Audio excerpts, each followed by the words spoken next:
My name is Ian von Rathonyi. Up until like 6 months ago, it was just severe depression. Just nothing. I wasn't thinking about anything. Wasn't doing anything. It was just go to work, come home, get paid, just do nothing. It was like clockwork. I didn't really have a purpose. I wasn't doing anything. I wasn't going anywhere. I was just existing. A big part of it was alcohol. Just over drinking, overconsumption. I couldn't fall asleep unless I was drinking. I wasn't functioning. I wasn't being a normal human.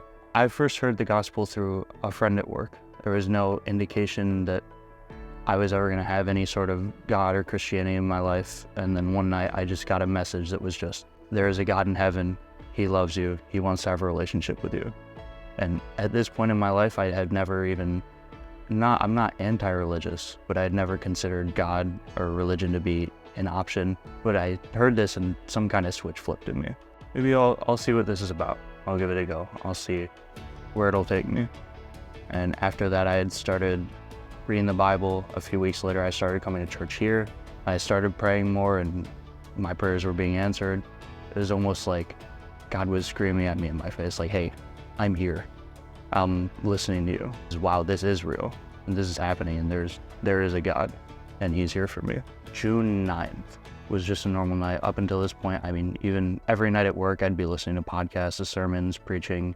And that night, just in the middle of work, I decided to give my life to Christ. Admit that I'm a sinner, pray to be forgiven, and pray to follow his will for me.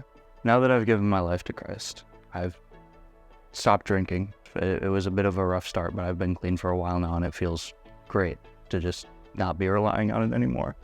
I've been just generally happier, been smiling more, I've been talking to people more. I was very antisocial before any of this happened.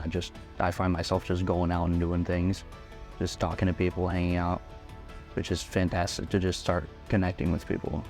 I found the purpose through God, which is the purpose is just to live a better life and to do whatever he needs me to do to get there. Today, I'm getting baptized as an act of faith and obedience to give some of the love back to Christ and God that they've given me.